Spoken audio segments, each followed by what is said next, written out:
Hey, welcome to another edition of Blue Jay Banner, sponsored by Equitable Bank. We take banking personally here on our YouTube channel. Thanks for joining us. Hit that subscribe button. It helps us out a ton, and also hit the share button to share with all of Blue Jay Nation. Tim Kruger along with Ross Ferrarini and Zach Weaver. How you doing, Ross? I'm all good. Just another day, another Monday, baby. Beautiful day out there. Beautiful day. Yeah, we're kind of, we've had a little bit of storms, but we're kind of lucky that this crazy heat wave has not affected us near as much as it's affecting people down south. Yeah, no kidding. Kind of crazy. Like, you think 1 month ago, everything was brown around here. And now it's grass is growing like crazy. Yep. Hey, you have picked a great day to join us. We've got a great show for you. It's jam-packed. First up, we're going to talk about the non-conference basketball schedule, which came out last Tuesday, I believe. So we'll take a look at that in a minute. Then later on this show, we're going to, as we promised you last, we went over Coach Mack's, greatest games of his era. Now, this week, we're going to go to the greatest postseason games of his era, which would include the Big East tournament and NCAA tournament games. So that ought to be fun. And then in about 10 minutes, we'll bring on Matt DeMarinis of White Blue Review. We haven't talked to Matt in forever, so we'll bring him on and kind of ask him some questions about the roster makeup. Kind of, we've been bantering back and forth here for about 2 months now, so it'll be good to get somebody else's opinion on it. But let's first of all mention our sponsors again: Equitable Bank. We take banking personally. West Pacific Dental Group and Dr. Robert Hogan, and Infusion Brewing Company. Okay, Zach, if you're ready, let's take a look at the non-conference schedule. You kind of got a sneak peek of that if you remember BlueJayBanner.com before it came out. But I don't think there was any huge surprises. We kind of knew the number of bye games we had to fill, and we already kind of knew who the marquee games were. But we didn't know when Alabama was going to be, and that being on a Saturday is awful fun. I knew you would like that Saturday day, Ross. Perfect. When I saw that, I go, Ross is going to be thrilled. Now, my mood will be soured if it's like an 11 a.m. tip. I'll get real sour real quick. Yeah, that would, it's going to be dependent on TV, so who knows, right? But we're going to have an exhibition game on Friday, the 3rd, I believe, against Wayne State. How to make a certain someone who is pretty active on Twitter happy. Then the season kicks off. Florida A&M comes to town. North Dakota State, who we seem to be playing every year now, which is good. It's a good, solid. Well, no, I think we seem to be playing either them or North Dakota every single year. Yeah, but that's a good, solid game, though, North Dakota State, every year. If you're going to play somebody in the Summit, that's the team to play, or Oral Roberts, obviously, but you could lose to Oral Roberts. Ironically, we get Grant Nelson either way this year. Yeah, there you go. Then the Iowa Hawkeyes, it's a game that, when I said I think we're going to have on BlueJayBanner.com, I said, I think we're going to play Iowa. It was like, no, we can't play Iowa. Iowa's at home this year. I go, they can flip that around. It's amazing to me that we haven't played Iowa up until now in the Big Ten Challenge because we're so close. I mean, that's just stupid. We used to play them home and home a while back. I forget who the coach was there that time that we went in with Rodney Buford and beat him. He said, okay, we're not going to schedule Creighton anymore. Maybe that was Alford. I don't know. But at any rate, they're going to be here on the 14th. And then Saturday game against Texas Southern. I think we go Tuesday, Saturday there.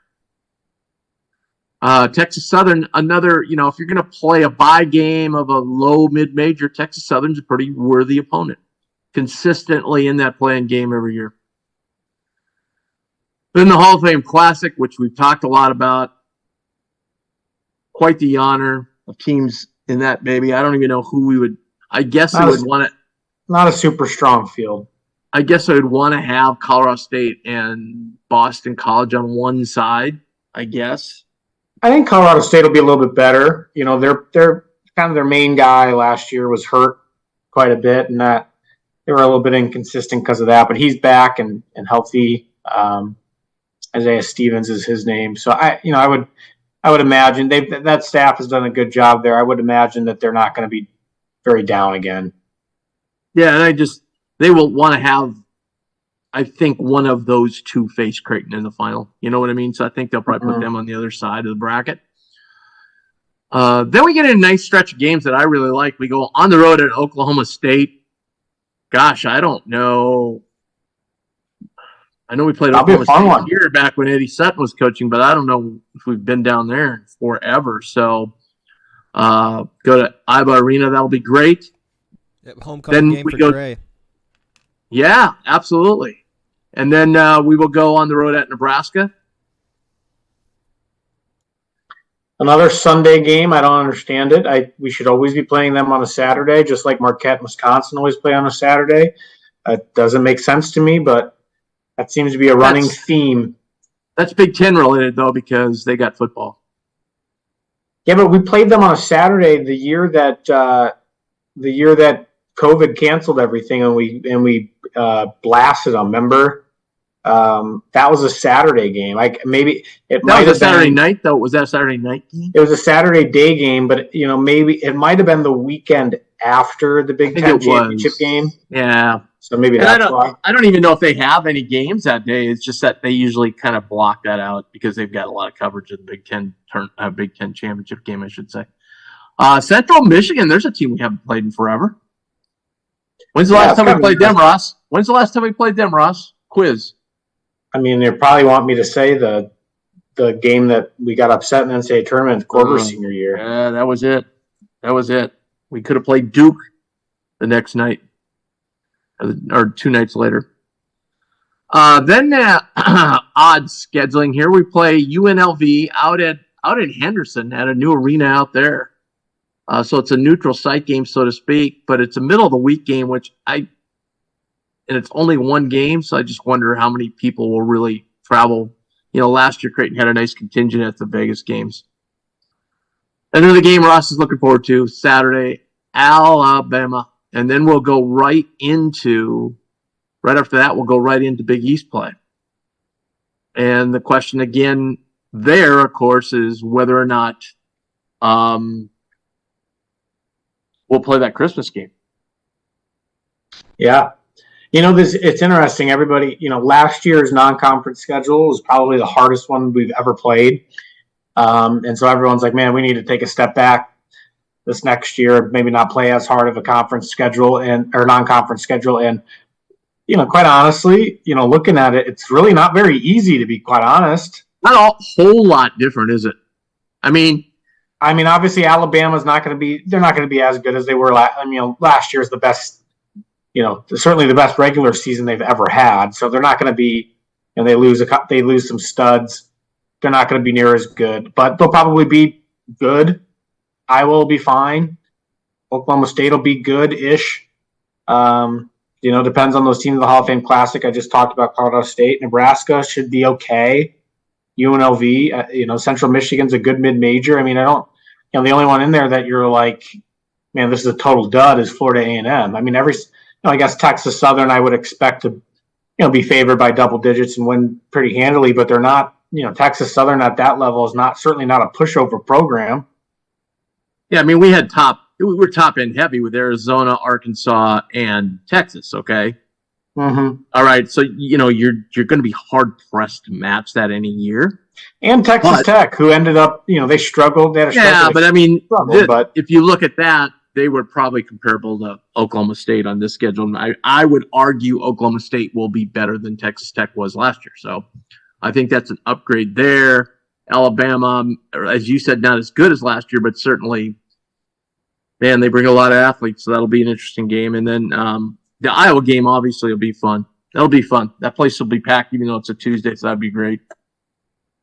So there you have it. There's the non-conference schedule. Like I said, and we usually get the Big East schedule somewhere around typically in September. It's like mid-September usually. Yeah, absolutely. All right. Let's bring on Matt DeMarinis from White and Blue Review.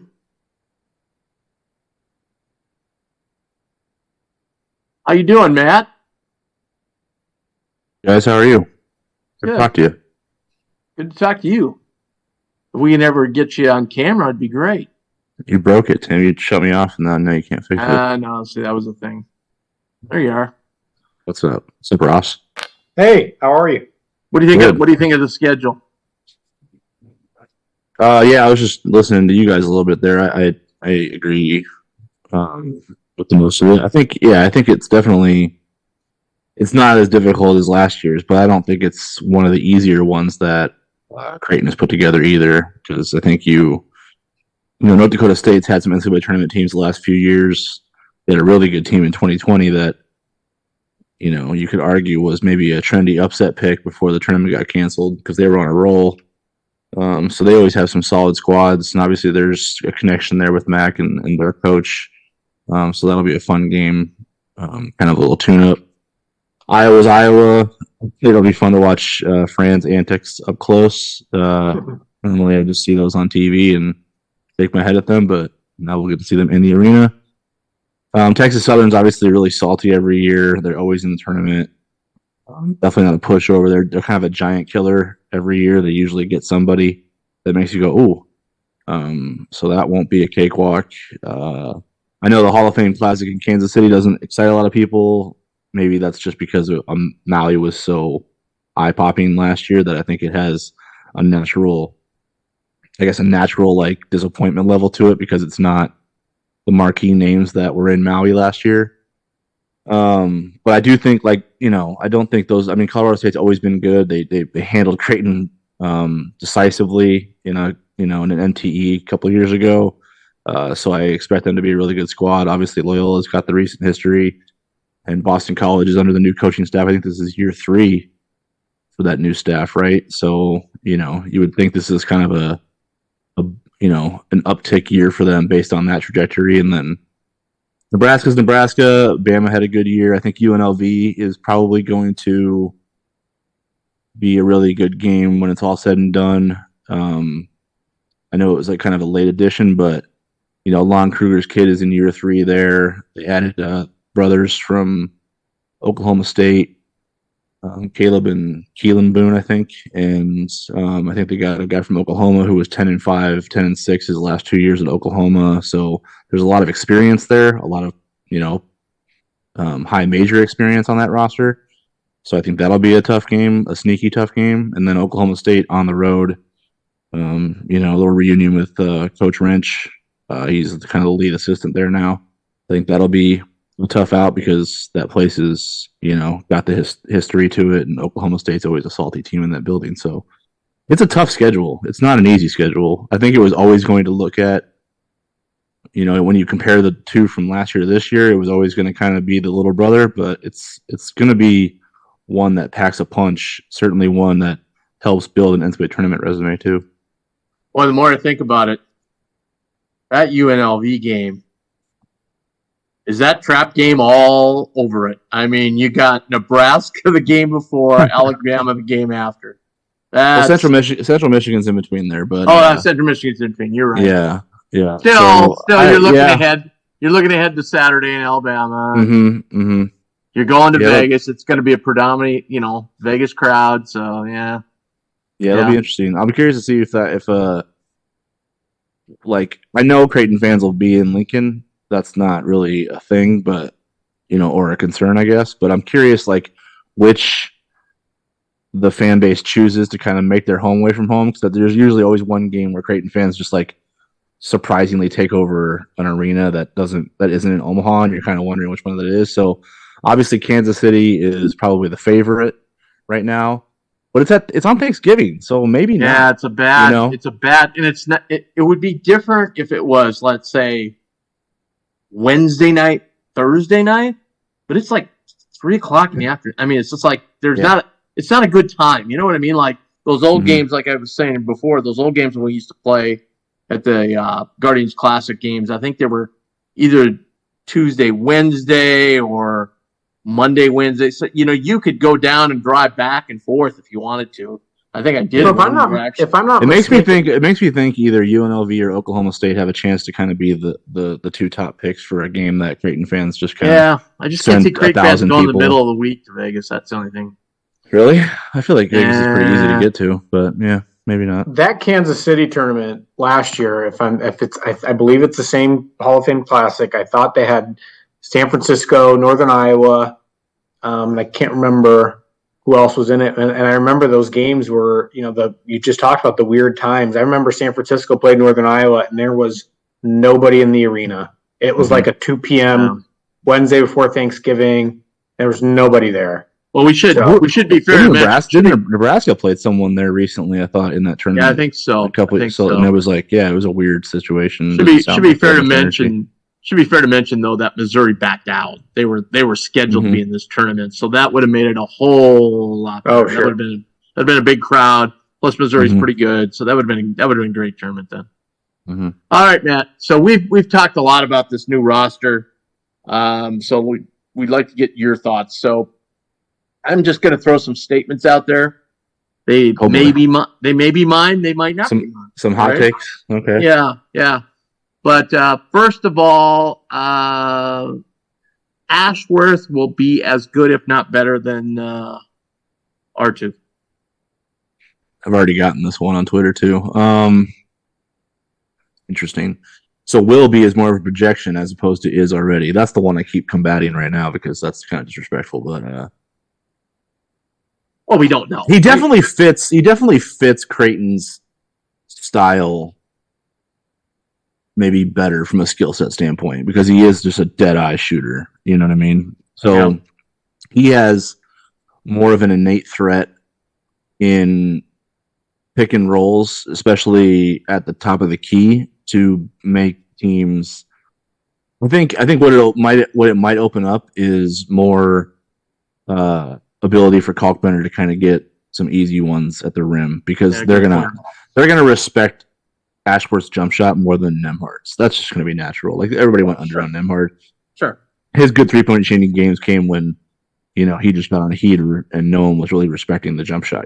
So I think that's one area where Ashworth might pop a little bit more than R2 in the pick and roll. Finishing at the rim, no way. I mean, no. Nembhard was really good, I think, around the rim. First of all, he could punch on people every now and then, so that was a threat. And then his ability to kind of manipulate the ball and change speeds while he's getting downhill, I think, helped him a lot finish, despite his size. So he had the floater game, which I know not everyone's a fan of, but he had it. So I'm not sure that's a part of Ashworth's game, but he does have mid-range ability. So I think he's just a really good shooter, and I think there's going to be things that Creighton does within its offensive structure that will accentuate those strengths of his. And I think at the end of the day, the production is going to be a wash, so it'll be up to just personal preference for people to decide who's better, honestly. Well, I think and I watched him a ton last year, he's really heady as far as, you mentioned getting to the rim, but he's really heady. He knows when to go and when not to go. You know what I mean? He never forces it, but he's like, boom, he's gone. That first step is quicker than people think. They don't give him a lot of. I saw teams last year, not guards like New Mexico's guards, they weren't giving him a lot of, credit. Okay. Yeah. And the next thing you knew, he was by him. The other thing, I think he's a really good passer too. He's really heady, and he put up those numbers with a lot of Mountain West teams really hesitant to double down low because they didn't want to leave him open. I mean, he was kind of a focal point of a lot of their defensive strategy. And so he's just one more guy that, like you said, Matt, what are you going to do to take, if you have to give up something on Creighton's offense last year, what was it? It was Kaluma on the outside and Nembhard on the outside, basically, right? That was what you basically had to give up. And now you're not going to be able to give up one of those, So, and I think he's a much better defender than people give him credit for. Yeah, possibly. He's small, so that's going to be something he'll kind of always have to combat, especially against the 6'3", 6'4" combo guard types. That What do you mean? He's 6'4" ends up- according to that chart they showed up. yeah, Yeah, 6'4", Yeah, 190. yeah, definitely, totally. That's what they list Ashworth at. That was the first thing I picked up on when I saw him in the gym. Oh yeah, he's definitely 6'4", 190. They had a picture of all the players, the roster. They handed out, and they had him at 6'4". Yeah. Yeah, they essentially had trays for his. Yeah, he's closer to 6'4" than 5'4", if that helps anybody sleep better at night. Well, I don't know that DeMarinis was 6 foot either. So Yeah, exactly. okay, So, number 2. Matt, have you been go to ahead. have you been to any practices or workouts this summer? And I know I can't remember if they've already started their kind of full practices in anticipation of the Bahamas or not. And if you have at all, any pleasant surprises? Things Has of he that been nature? there? He lives there. He lives there. I know He's got a cot up there. I know, Yeah, but well, that's a you fair got to ask question, the though. question diplomatically. Yeah. No, the access isn't quite the same post-COVID, so it's different. But yeah, we saw about 40 minutes of one practice that had a lot of live 5-on-5 to it, which so there were some takeaways there, and then I think I saw the end of another one maybe a day or two later. So yeah, they have started their 10 bonus practices for the Bahamas. They're already in that now. I think they're off for about a week and a half, 2 weeks right now. I think so they're they're 5. not, I think they've done 5 of 10. I think is what DK Yeah. told me. yeah, they were going hot and heavy there for a bit, and then now they've taken a break. I think they're going to come back at the end of the month and get rolling again, and then go down to the Bahamas after that. So the one that had a lot of, I guess, things to take away from was obviously that session where we saw a lot of 5-on-5. And the one thing I'll say to people about that, because I did like a live kind of Q&A thing on Twitter where people asked me questions and what I was seeing. And, the thing with practices is like there's some times where, I mean, I'm sure Ross knows this like better than anybody talking right now, but like there's games, there's practices where some dude just goes off, just pops, like, and you're just like, oh my goodness, that's a dude right there, And then it's just that's not how. You kind of A lot have of to take it with a grain averages of different. salt sometimes. Yeah, like I can, like, there's so many stories I can tell with guys like, I mean, Ben Stolzberg last year was like, he hit game winners in Nemhard and Trey's face, like, and John Christophilus had practices where he would hit like 6 or 7 threes. And then Jalen Wyndham back in the squad that won the title, like he was like a 65% 3-point shooter in practice, like for the scout team. So it's like, there's just so many things that don't always translate to under the lights that happen in practice that you kind of have to be like, they ask me what I saw and I tell them what I saw and they go, "Oh, what does that mean?" I go, "Nothing, not really much," So, yeah. So Jalen Wyndham, that's a throwback name. right, for sure. I regret not being able to see some of your heaters, Ross, back in the day. So that's disappointing. There weren't that Always many going to be a of what if. I think I was at a practice with you last year, Matt, and not that he isn't a good shooter. We know he's a good shooter, but I mean, there was a practice where Mason Miller just went off. I mean, he was shooting, 1-footed, fall away threes, taking in on guys, and I mean, he just looked like he was all Big East. And that, to your point, not that he's not a good player, but I mean, it was like over the top, Yeah, it's flashes versus consistency. That's what you exactly. see. You know what I mean? I remember one practice where Xander Yates just torched the main rotation guys, which is funny because they did it at St. John's. I'm like, people were like, "Did you ever see that before?" I go, "Well, once. I've seen it. I've seen it one time before, not a lot, but yeah, like it happens every now and then." So, I'll never forget that.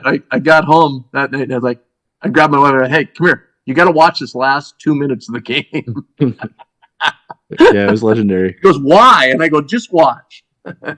Well, it was funny because the funny part was Mike Anderson kept his main guys in to kind of pad their stats, Joel Soriano, and so that was going down. And I know the Creighton coaches were like, "Really, dude? Like, you're getting 30 piece and you're keeping the starters in."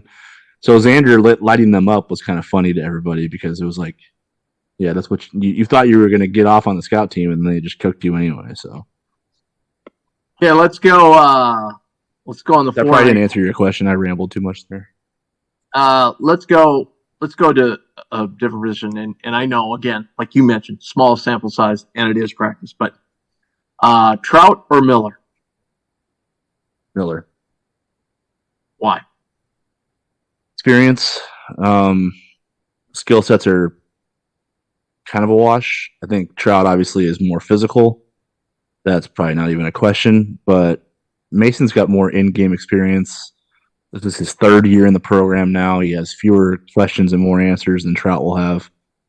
I'm not saying that Isaac won't eventually be a dude and won't eventually maybe even take that spot at some point. But if I'm betting on it today right now, I'm betting on experience, what we've seen, tangible things. I kind of am backing Mason on that one. I think he's just a different type of. I think he's in a different mindset right now. He seems more confident. He's more engaged. It just looks like he's got more things figured out. With new guys, like sometimes new guys come in the gym and they don't say a word because everything's confusing to them. You know what I mean? Like every single thing is like, what am I supposed to do next? And I just don't see that with Mason as much anymore. So I think there's a maturation that's happened there that's occurred already. That's going to lead to him getting the early shot for sure. Me and Mac likes experience guys. Exactly. Yeah, he likes guys that know the answers to all the questions that the game's going to present to them. Yeah, for sure. AKA Fran. What have you seen with Fred so far? Some good moments. I think he's another guy that's gone through a maturation process where there's more answers to the questions that are going to be asked. Like, and the athleticism is obviously something that's just always eye popping. Like, there was one play in the when they were going up and down that we saw where he high pointed. Not many people can high point with Kalkbrenner. That's usually a death sentence when he gets a free vertical jump to it, and Fred turned it away. Like, that was really impressive. So the athleticism's there. I think there's probably still some moments of getting maybe lost defensively a little bit, where he's just not quite in the right spot at the right on time. So that's still part of the process that he's going through, and it's going to be that's ultimately going to, when you look at how good Kalkbrenner is at that type of stuff, how much the coaching staff is willing to take him off the floor to put Fred in is going to be determined by how many of those moments Fred can eliminate. You know what I mean? Because you don't want there to be a big drop off defensively. Mac hates that. He won't sacrifice that. If Kalkbrenner is doing his thing defensively like he usually does, and there's a huge gap between what Fred is taking away and where he's at on the floor, on that end of the floor, like, that's going to be hard for the coaching staff to trust him in 3 to 4 minute spurts as opposed to 1 to 2 minute spurts. So ultimately that's going to determine how much Fred plays this year. But everything that I've been able to see so far shows that he's making the jump that you kind of assume he's going to make, and his playing time, those splits at the 5 will be closer than they were last year, I think. Hey, I think most fans would like. I mean, as much as everybody loves Kalk and what he brings, I mean, I think it was pretty apparent to anybody with the brain, just the absurd potential that Fred King has. And I mean, he was one of my favorite players last year. So they hear you say he's certainly making some strides. I think most fans would welcome a world where we can get Fred out there for 15 to 20 minutes a game, Yeah, for sure. There's no question about it. I was going to end the roster talk there, but I got to go with a question I get a lot. I'm sure you probably get it too. Jason Green, like, the staff keeps talking him up, but I keep wondering where his minutes will come, how he will get minutes. Well, I suppose he's a dark horse at the 4, right? If he can show that he can shoot it, that position's kind of wide open for whoever wants it, honestly. Yeah, there's just here's the thing that I said when asked about, the young players. Like, there's so many veterans on this team, and their roles are defined pretty much already. Like, that Trey and Ashworth are going to be interchangeable 1-2. Kalkbrenner is going to be the anchor at the 5 and a huge part of what they do at the point of attack offensively. Mason, or not Mason, but Baylor and Bello are going to be, really dynamic playmakers more than they were last year because they're going to be they're going to have the ball in their hands more, and they're going to be your knockdown shooters, on either wing and either corner, for those spraying opportunities that Trey makes off the dribble or Ashworth makes out of the pick and roll. And then, there's a bunch of guys that are going to be lobbying for that 4 spot with Mason, Isaac. I could even see a Jonathan Lawson getting a shot there if, just kind of he seems to have really good size, really good athleticism. If he can figure some things out about how to play in this system, I could see him getting some minutes there, or having some minutes at the 3. Like, he's got kind of some positional versatility there, and so it's hard to crack. It's going to be hard to crack the rotation with how much veteran experience they have, not just at Creighton but at a high level. Like, Ashworth isn't some question mark. He was first team all conference in a 4-bid league last year, a league that produced the national runner-up. So he's not a question mark. You know what he's going to bring. He's played at this level before. And he's produced at this level. So that's the hard part about the young players, is where do they slot in? Like, as long as everyone's healthy and raring up and has everything figured out, the rotation is going to be pretty much easy to predict, I think. 30 seconds. Goltzler. Will he redshirt? Will he get any run? Will it depend on the energy? I'd be really surprised if he red. He looks really good. Okay. And I think, the thing is, not only did he look good, I've heard he looks good. Like, that's the other part. That's the part you try to mesh with who is actually performing in the gym on a consistent basis, is how do they look to you, and then how do they look to the coaches. So the coaches are really pleased with what Josiah has done so far, and he looks the part. Like, he's not the quickest, strongest dude in the world. Like, he doesn't jump. If he comes into the gym, I think it wouldn't be intriguing. It's not like he's kind of unassuming, from a size and physicality standpoint. But then you put the ball in his hands and he's really smart with it. He doesn't turn it over. He plays at different speeds. He is really good at manipulating the ball with pass fakes and shot fakes to get defenders either off balance on one foot or the other or in the air. And I think he's going to find a way to get some minutes, because he's just really intelligent. Like, he understands the game at a really high level. And that's the part that takes the longest for young players. You know what I mean? That's the part where you're like, gosh, Sure. There's so many good things happening here from a skill set standpoint. Once he just figures out the pace and, style and when to be aggressive and when to kind of just, play within the 5 guys, that's the part that always comes later. That part, I think, is going to be a quicker jump for him because he is so intelligent. He just has so much basketball savvy. Like, he's mature beyond his years of basketball. Okay, I gave you 2 things here that we're going to close it out with. One, you got to take your shots. Any wild predictions or? So this is layup, free throw, 3. So a layup would be Creighton's going to win 10 games next. I'm exaggerating here, but that would be a layup. A 3-pointer would say Creighton's going to go undefeated next year. Okay, that would be a wild prediction. That's right? like a half quarter, right? And 70-footer. Yeah, exactly. Exactly. Just kind of and we've had just one prediction, or you is can it make 2 if you got 2. If you got 2, that's fine. Well, I was trying to think of 3 to fit each range. But No. What you're asking for? You can just what you do is you throw it out there and then we go, that's probably a free throw, or that's probably a layup, or that's probably a. Okay. Well, I'll give you 2 then. So this one I considered a free throw, and it's Creighton men's basketball team wins the Big East tournament. So they haven't done that before, but they've kind of been close. I think they've got a good mesh of talent and experience to do it this year, especially compared to the rest of the league. So, and I think they're going to have more depth than they've had, more depth that they trust than they've had in recent years. That's my kind of bold prediction, I guess, because you never know how it's going to play out. But that might even trend out toward the 3-point line. That one. Yeah, well, my 3-point line one is volleyball makes the Final Four. So. Well, yeah, okay, yeah. But I think the universe has been too mean, too cruel to the volleyball team. When you look at their history, even when they made the Elite Eight, Britt Witt got her orbital and broken. They didn't even just lose to Texas. They actually got beat up a little bit.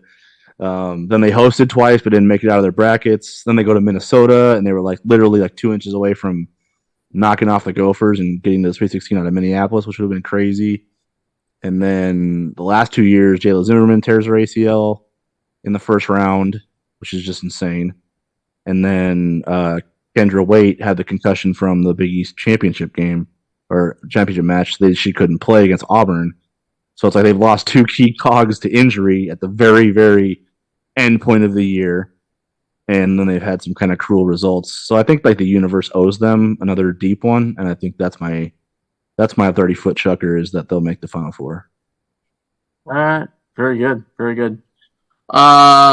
Just to give me a game, a postseason game in the McDermott era that you just say, wow, overall, not only close game, impactful, had maybe some intangibles, something.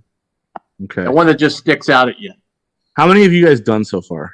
We haven't picked any. We're gonna list 5 later on. Okay.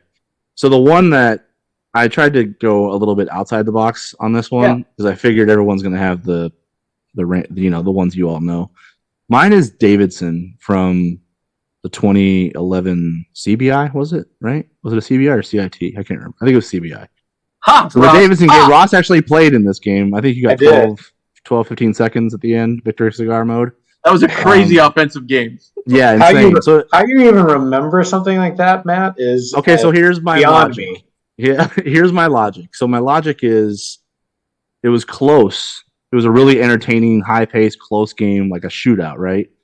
And I think it was still tied or right around tied with 3 minutes left or something like that. And then Josh Jones went ham. He just went crazy, hit a couple threes. He got a dime to Big Gregory to kind of wrap it up. And then Ross and Taylor and all them kind of came in to light the victory cigars and everything. And the reason, and here's where it's impactful, because I know I have to kind of sell it to people, right? It's impactful because that's when Creighton was going through the style makeover from, 60 possession, walk it up and down the floor, control the pace of the game to, hey, let's try to get 75 shots up a night, run up and down, get cooking. I think Doug had 30 and 10 that night, so it was a precursor to what we were about to see the rest of his career. So the Davidson game is kind of the one where it was oh, dang, Creighton's kind of doing something different here, and it just springboarded into who they are now, let it fly mode up and down, pace and space, all that. That's my game. That's my postseason game. I think I sat next to you by that game. I think it was probably I was still section 220 back in those days, so yeah, for sure. No, I was on the floor of that game. I was on the floor? Yeah, you weren't sitting next to me. No, I was sitting next to Travis Justice, I think.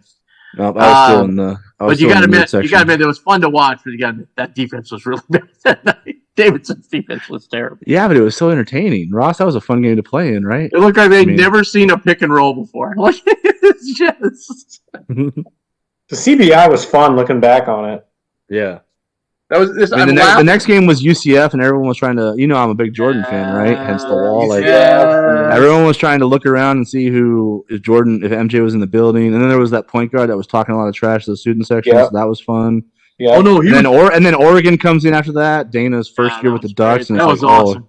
That was awesome. That night was awesome when Dana came here. That was. I think the CBI gets slept on a lot because they've done a whole bunch of extra stuff since. But that's my remember that Davidson remember that 2011.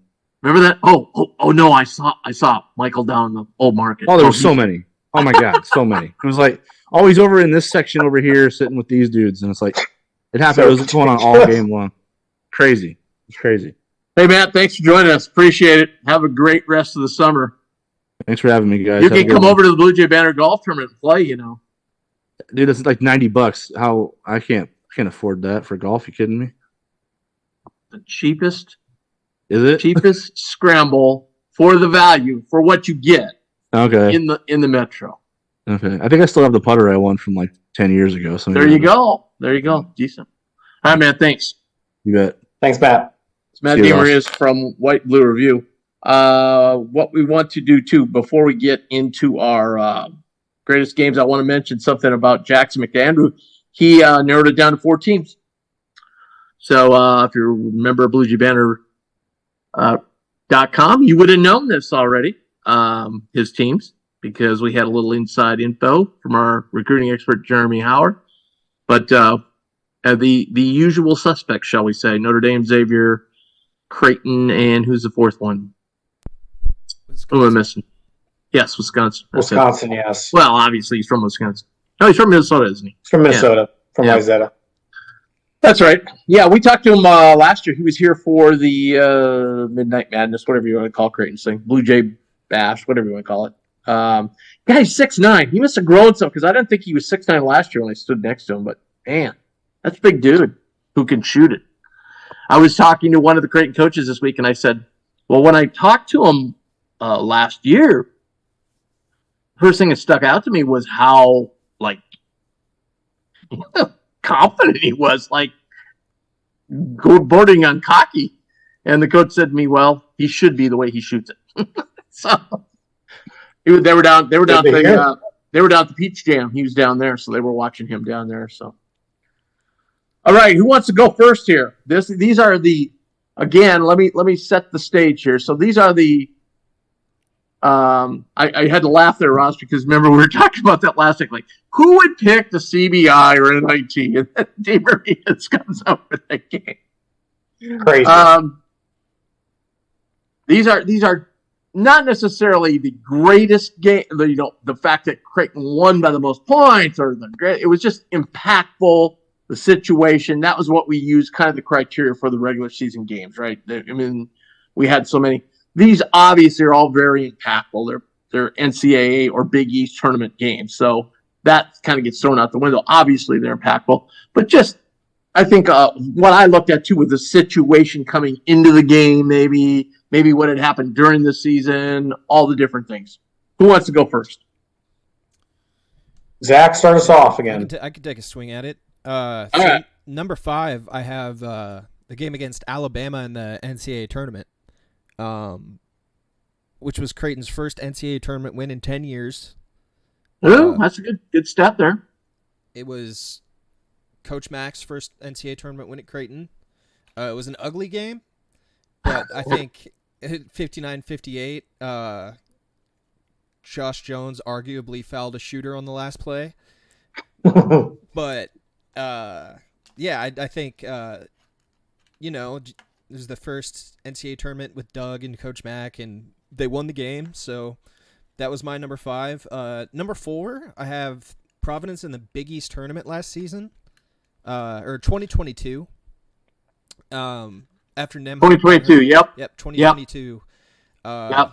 Where they came That's a good one. and just smoked Providence after getting smoked by them at Providence to go to the Big East and not only that, championship. People were upset because Providence didn't play all the games that year. Yeah, remember they were here and they canceled the game, and so there was a little bit extra juice for that one. Yeah, no doubt. Yeah, no doubt. One, the guys just played crazy, and there was a lot of question marks. Would they make the NCAA tournament? And I think that doing the mock selection with you, the guys say they don't look at the conference tournaments as much, but I think that one definitely helped put them over the edge to get in.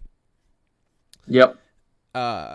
The number 3, I have Marcus Foster's game winner against Xavier. Was that 2017?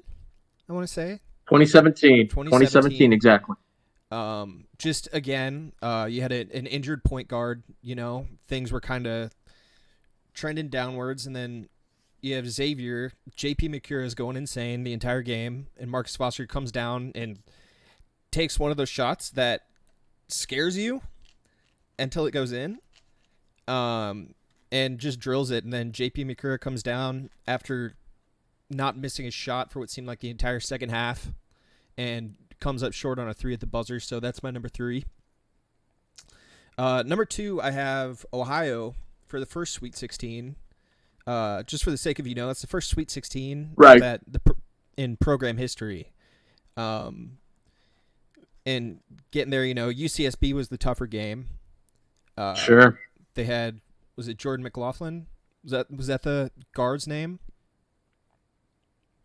For Ohio? No, that was Jason Preston. Jason Preston. Yeah, for UCSB. For UC Santa Barbara. Yeah. Oh, it might have been Jordan McLaughlin. Yeah, he plays for He has been playing for the Timberwolves. Yeah, so they had him and they had that big dude.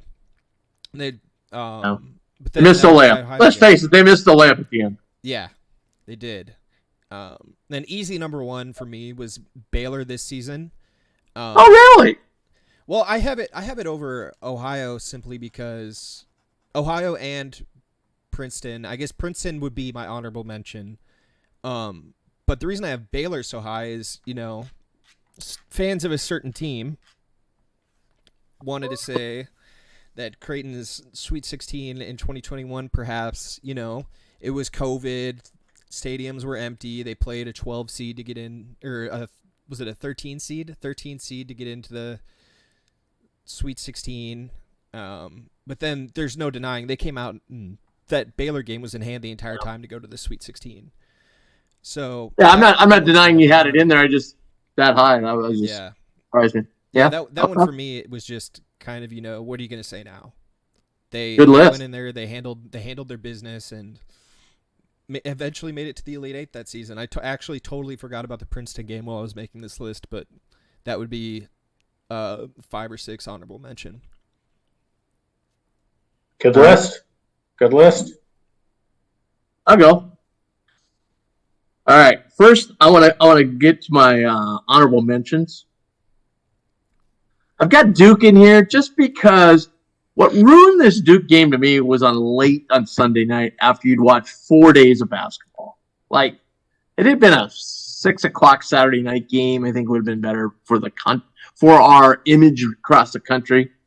But, I mean, it was like we finally got to play Duke, right? That was kind of a big thing, I thought. Wasn't a particularly good game.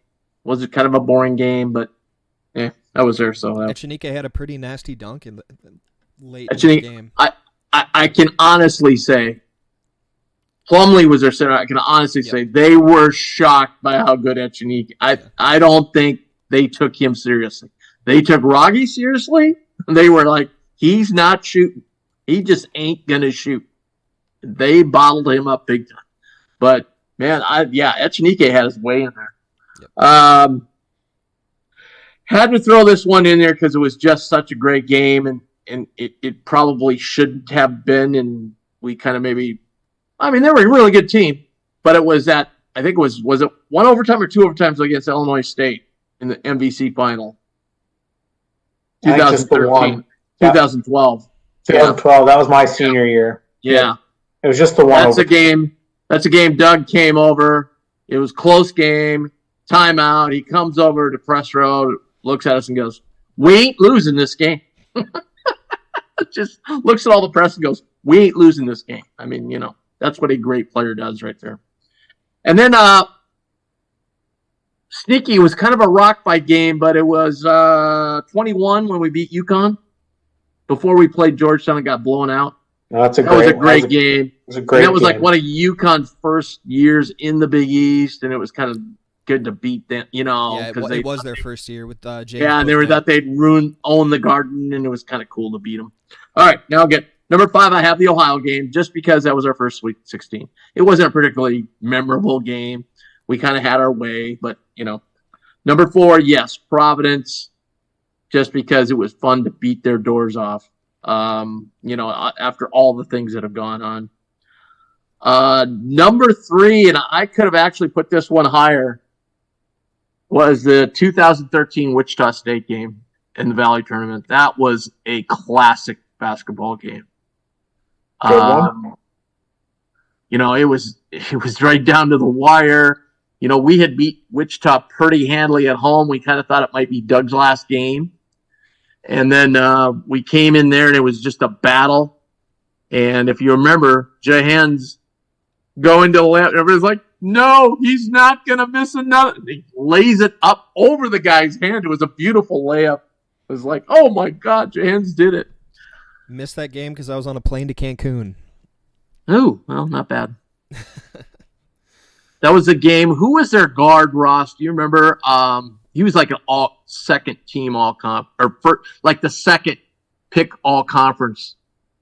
For Wichita. Paul, was it Paul? I want to say his first name was Paul. He was really good, man. The dude was good.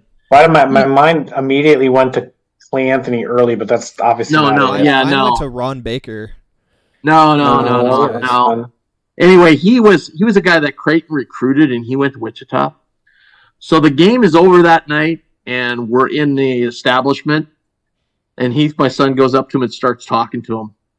And it was an unbelievable conversation with the guy. And he just goes, "So why did you go to Wichita over Creighton?" He just goes, "Because Marshall lied to me."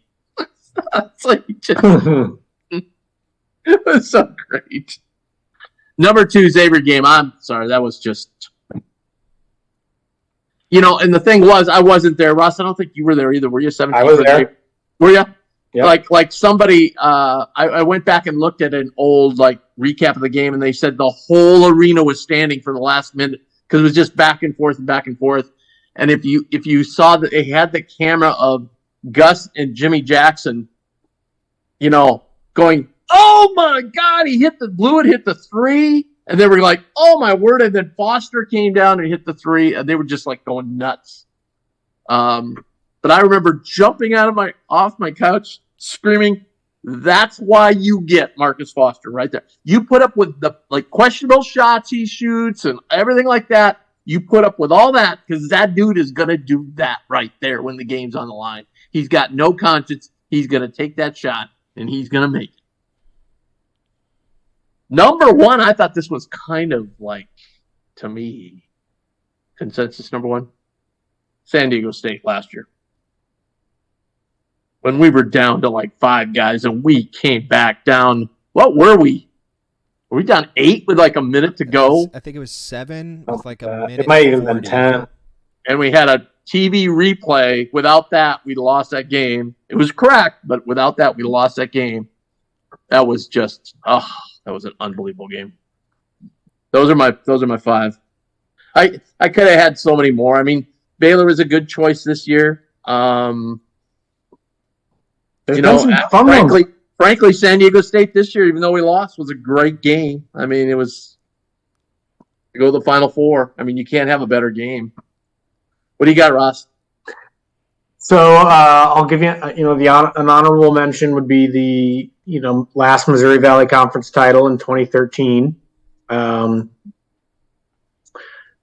Beat Wichita. Great game. Place was packed.